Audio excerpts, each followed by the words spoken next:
सूरज डूबने के बाद पाली गांव में हवा भी थम जाती थी। ऐसा लगता था मानो रात खुद सांस रोककर खड़ी हो गई हो, इंतजार में कि कोई पुरानी आत्मा फिर से जाग उठे। गांव के बाहर पुराने कुएं के पास जहां सालों से कोई नहीं जाता था, वहां की मिट्टी आज भी काली पड़ चुकी थी। लोग कहते थे कि वहां पानी नहीं बल्कि श्राप भरा हुआ है।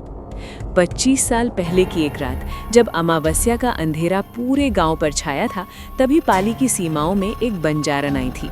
नाम था उसका काली। काली बंजारा।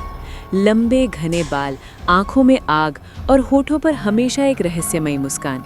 उसके साथ कोई परिवार नहीं था, कोई पति नहीं, फिर भी उसके पेट में बच्चे पल रहे थे। एक नहीं, दो नहीं, 11। गांव वाले पहले तो हैरान हुए, फिर डर गए, फिर गुस्से में आ गए।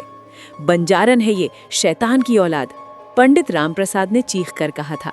इसने हमारे गांव के नियम तोड़े हैं। यहाँ कभी किसी औरत ने बिना शादी के बच्चे नहीं पैदा किए। ये श्राप लाएगी। काली ने कभी जवाब नहीं दिया। वो चुपचाप अपनी झोपड़ी में रहती, रात को चांदनी में नाचती और दिन में जंगल से जड़ी बूटियां लाती। बच्चे पैदा होते गए, एक के बाद एक। हर बार गांव में हलचल मच जाती, लेकिन किसी की हिम्मत नहीं हुई कि उसे रोक सके, क्योंकि काली की आंखों में कुछ ऐसा था जो लोगों को डरा देता था। जब 11वां बच्चा पैदा हुआ तो सरपंच ने फैसला सुनाया। इसे कुएं में डाल दो, पानी में डुबोकर मार दो। यही एकमात्र तरीका है श्राप को खत्म करने का। उस रात गांव के 5-6 जवान काली को जबरदस्ती उठा ले गए। उसने विरोध नहीं किया, बस इतना कहा था, मुझे मारोगे लेकिन याद रखना, मेरी आत्मा पानी में नहीं डूबेगी, वो लौटेगी, और जब लौटेगी तो तुम सबके बच्चे मेरे बच्चे बन जाएंगे। उसके शब्द गांव में गूंजते रहे, लेकिन किसी ने गंभीरता से नहीं लिया। काली को कुएं में धक्का दे दिया गया। पानी में छपाक की आवाज आई, फिर सन्नाटा। अगले दिन कुआं सूख गया था, पानी गायब, सिर्फ काली की चूड़ी और एक लाल चुनरी मिली थी।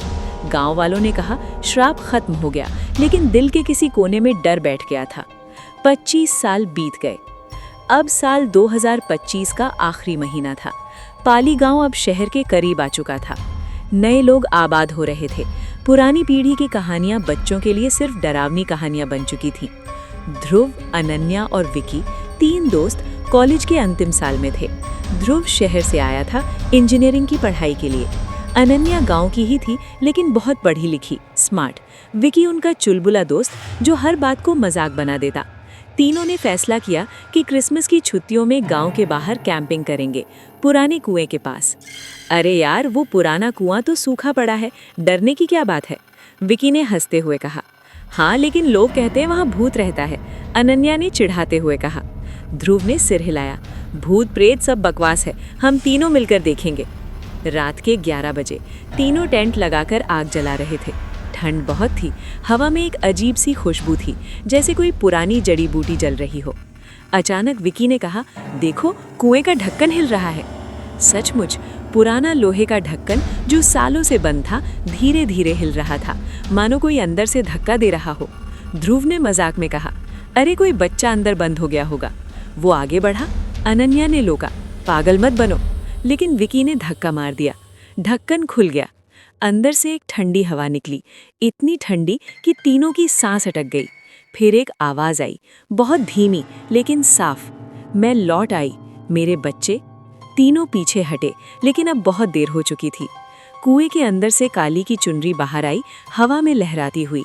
चुनरी के नीचे एक निशान था, एक लाल तिल जैसा, जो ध्रुव की बाह पर भी था। वही निशान। ध्रुव ने देखा तो उसके हाथ कांपने लगे। ये कैसे? अनन्या चीखी, चलो यहाँ से, लेकिन विकी जमीन पर बैठ गया।